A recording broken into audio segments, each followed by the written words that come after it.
Tahun 2026 datang tanpa kompromi. Jalan raya di seluruh dunia, perang teknologi, tempat setiap pabrikan bertarung inovasi dengan taruhan yang lebih tinggi dari sebelumnya. Ketika publik masih terpecah oleh janji manis kendaraan listrik, badai baru sudah mulai menggulung dari kebangkitan hybrid dan bisikan lembut hadirnya generasi hidrogen yang siap memecah tatanan industri otomotif. Tahun 2026 menyimpan ketegangan yang nyaris tidak terlihat. Para insinyur dan profesor tahu satu hal, tidak lagi tak tersentuh. Dunia mulai sadar bahwa baterai raksasa punya harga. Geopolitik, eksploitasi, dan ketergantungan rantai pasok yang rapuh. Ketakutan itu merambat pelan seperti retakan kecil di kaca, dan tahun ini produsen memilih bungkam dari retakan itu. Di tengah kegaduhan, hybrid muncul bukan sebagai kompromi, tetapi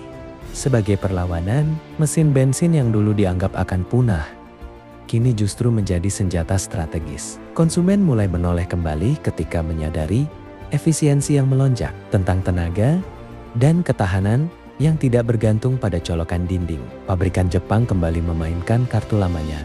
Disiplin, presisi, dan teknologi yang matang cukup untuk menampar ambisi besar produsen murni yang terlalu dini percaya diri. Namun, ketegangan terbesar datang dari laboratorium-laboratorium sunyi di Jerman, Korea, dan Jepang. Hidrogen, si bahan bakar uap air, akhirnya mulai bersuara. Bukan lagi proyek riset yang dipajang untuk konferensi pers, tetapi menjadi ancaman nyata yang bisa mengubah seluruh perspektif EV dan hybrid. Industri listrik dan bahan bakar minyak dunia yang tadi terpecah kembali bersatu menekan proyek hidrogen ini. Hidrogen jauh lebih aman, biaya produksi turun drastis, dan tekanan regulasi membuat banyak negara diam-diam membuka kembali buku energi mereka. Para eksekutif otomotif mewujudkan ketakutan mereka dalam rompet-rompet tertutup. Jika hidrogen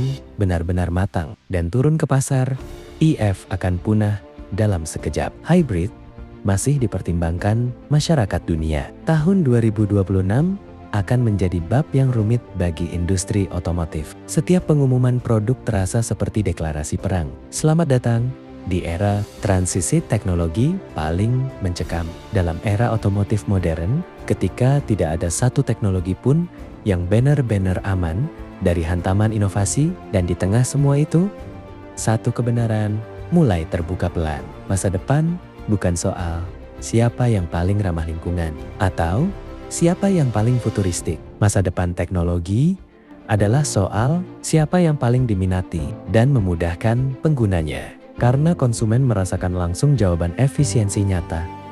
Efisiensi bukan slogan, bonus, dan promo-promo. Hybrid akan menyerang balik. Hidrogen akan membuka babak baru. EV akan dipaksa merevisi seluruh fondasinya. 2026 bukan sekadar pergantian kalender. Cerita baru dunia otomotif dimulai. Kamu sedang di otomotifnews.com, media yang bukan sekedar mengabarkan, tapi menjadikan masa depan ada dalam dirimu. Di sini, di media otomotif Indonesia.